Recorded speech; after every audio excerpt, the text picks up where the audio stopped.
Olá, tudo bem por aí? Aqui é o Wilson e hoje eu vou passar para vocês como eu utilizo isso que eu vinha falando a respeito do PDCA até chegar no SDCA e fazer a documentação. Essa é a estrutura que a gente tem aqui no mercadinho do meu pai. Temos 12 colaboradores dispostos da forma que está aí. No caso específico, a gente vai resolver um problema da área de mercearia. O líder não está conseguindo coordenar muito bem, de modo que algumas atividades não estão de forma satisfatória e, portanto, a conversa que tive foi com o líder e com o gerente, porque se você viu o vídeo do início dessa playlist, a gente está fazendo uma amarração em cascata. Então, eu cobro do gerente, que cobra do líder de mercearia, que vai cobrar dos repositores. E aí a coisa tende a funcionar. Se for servir de referência, apenas como informação adicional, esse destaque de subgerente e gerente não se trata de uma pessoa a mais. No caso de compras, por exemplo, o líder de compras é o subgerente. Só tem uma pessoa na nossa área de compras, uma no administrativo. E lá em perecíveis, o líder de perecíveis é também gerente. Assim sendo, a conversa com o líder de mercearia e com o gerente foi o que consta aqui. Em cima, eu tenho aqui o porquê e algumas observações. Esse é um modelo aproximado de um POP, ou procedimento operacional padrão, que tem sequência e tudo mais. Eu costumo usar essas tabelas que, para mim, pelo menos, fica mais organizado. Eu vou mostrar aqui um exemplo de POP e de procedimento operacional padrão, né? E do IT, que é instrução de trabalho, é um tipo de procedimento operacional mais simplificado. No modelo, eu achei conveniente para mim combinar o procedimento operacional padrão com o plano de ação 5W2H. Por isso, fica dessa forma. E o modelo de instrução de trabalho é esse aqui. Tá? Ele é mais objetivo e no dia a dia é o que eu mais utilizo. Principalmente durante o PDCA. Até para passar a informação mais simples, depois de validado ali no PDCA, e quando passa realmente para ser um SDCA, aí eu costumo colocar, dependendo do nível de informações, aqui no POP, né? O procedimento operacional padrão. Isso vai sendo construído gradativamente e é o que a gente deve fazer na sequência. Só aproveitando aqui, olha um modelo de procedimento operacional ou instrução de trabalho, depende de como queiram considerar. Mas aqui a gente coloca o porquê, as observações e separa o acionamento de um gerador que a gente tem. Aqui são passadas as instruções, tem imagens para que o operador consiga acompanhar. Aqui a gente pode ver uma sequência, primeiro, segundo, terceiro, quarto, e informações complementares para que a gente consiga fazer um treinamento de forma mais fácil, né? Assim a gente consegue mostrar praticamente para qualquer uma pessoa operar sem cometer erros. E por isso acho interessante utilizar essa abordagem de documentar depois que a gente padroniza algum tipo de operação aqui. Voltando lá à conversa, o que a gente teve foi isso aqui, criar um padrão de trabalho a ser executado pelos integrantes da área de mercearia para evitar dispersão e perda de tempo por falta de foco e também evitar sobrecarga desnecessária pelo fato de fazer muitas atividades que não são prioritárias. O que foi passado? Isso aqui é o objetivo, porque quando eu estou passando a atividade, eu preciso deixar claro o que realmente eu estou querendo. E nesse documento eu consigo fazer isso, indicando aqui o objetivo. E foi passada uma cópia dessa para o gerente e para o líder de mercearia. Foi solicitado que o líder anotasse nessa primeira coluna todas as atividades que ele julgasse necessária. Revisão de preço, revisão de validades. Revisão de preço seria para verificar se não tem duas etiquetas, por exemplo, se tem preço rasurado, enfim. Isso porque depois de listadas várias atividades, a gente pretende complementar o nosso manual de operações básicas, como por exemplo essa daqui. Essa é uma espécie de instrução de trabalho para o repositor. Então ele faz a reposição seguindo essas instruções daqui e a gente pode complementar a partir das próximas atividades que forem listadas pelo líder. Porque como ele está sentindo uma certa dificuldade de coordenar, achando a equipe meio dispersa, pede para fazer uma coisa o pessoal não faz, etc., a gente vai começar a listar, criar o checklist, para que ele faça o monitoramento, o gerente ajude nesse monitoramento e eu também, até a gente estabilizar o processo para ser feito conforme está aí a instrução. Só que antes disso é importante mencionar que todo mundo precisa estar preparado, ou seja, ter a competência necessária para executar. Não adianta pegar alguém que não tem experiência e cobrar que ele execute uma atividade que está fora do alcance dele. Aí também é infantilidade da nossa parte, né? Ou querer demais. Para isso a gente faz o nivelamento.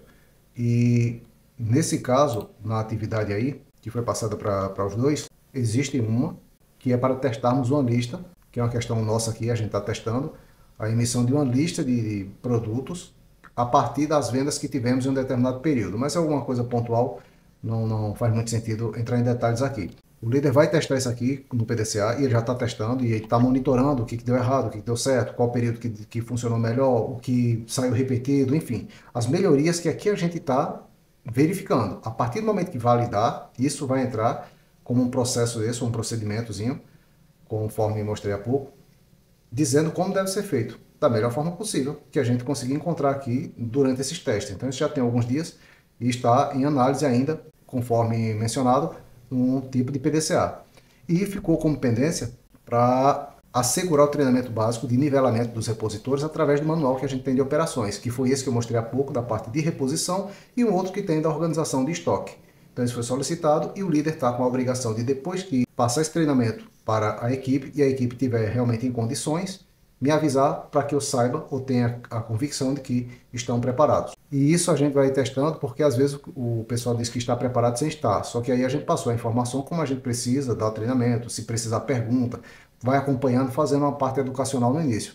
E depois se o colaborador não fizer, a gente sabe que é porque ele realmente não quer fazer ou está tentando dar alguma desculpa, tentar fugir de alguma forma, mas ele tem competência ou deveria ter, porque teve treinamento, está tendo oportunidade de evoluir, não vai ter muita chance para desculpas. E também ficou com a obrigatoriedade ali de passar para mim um período que ele supõe que seja ideal para termos a revisão de validade e a revisão de preços, porque isso vai ser criado no checklist e, por exemplo, toda segunda-feira vai ser feita a revisão de preço. Então, os repositores que estiverem no dia vão fazer aquilo como uma das atividades principais, exceto se houver alguma necessidade que, de repente, o gerente perceba ou, por necessidade dentro da empresa, ele não faça. Mas ele já vem seguindo uma linha. Assim, a gente padroniza as atividades e evita aquela dispersão que foi o motivo de fazermos isso conforme está lá na parte inicial, no porquê o objetivo.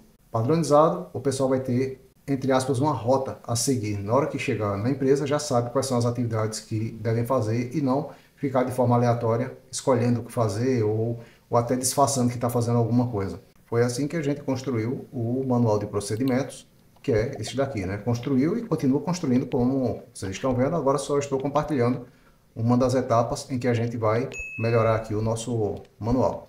Aqui tem várias partes e tudo foi construído dessa mesma forma, seguindo essa mesma abordagem. A gente pega a situação problemática, começa a ver as possibilidades de solução, coloca em teste usando a metodologia do PDCA. Quando estabiliza, a gente vê que chegou a um ponto satisfatório, criamos o SDCA, que é o padrão. E esse padrão é documentado, conforme pode ser visto. E a documentação ela pode ser feita no Word mesmo, onde você achar conveniente.